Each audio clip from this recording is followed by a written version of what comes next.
We think that all businesses should have the ability to compete, not just a certain number of specific individuals. You're attempting to legalize a drug that will still be illegal under the eyes of the federal government without the specific safeguards and authority of elected officials to be able to regulate this and protect citizens and children.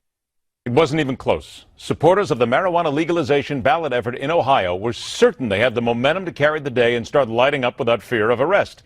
So certain a $20 million campaign made the point and would convince a majority the time was now to go grazing in the grass.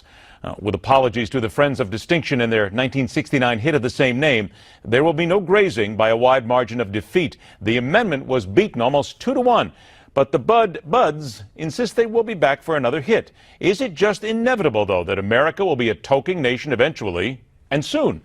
Let's get some perspective from a man who rose to the rank of captain in the Cincinnati, Ohio Police Department, now a member of LEAP, Law Enforcement Against Prohibition, Howard Rahtz. I want to thank you so much for joining us, sir. So let's go ahead and get right to the point that John Kasich made. Here's the Ohio governor and the Republican presidential candidate.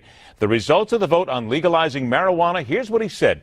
At a time when too many families are being torn apart by drug abuse, Ohioans said no to easy access to drugs and instead chose a path that helps strengthen our families and our communities.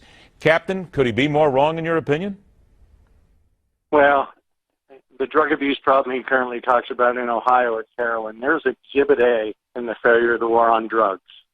After 50 years, heroin has never been cheaper, never more available, and never more potent than it is today. And all this while we have draconian penalties against it. So it just fails the common sense test, in my opinion. But why then, and you're right about heroin and the heroin problem in Ohio. We've seen it, the stories have been done, it is an epidemic. But then why, if heroin is so rampant, why then would it be right to go ahead and legalize marijuana? Well, a couple reasons. One, there's a nice study done by the Journal of the American Medical Association which compared states with medical marijuana with states that did not have medical marijuana. And the overdose death rate in those states with medical marijuana was 25% less. So simply by doing that, we're going to save some lives.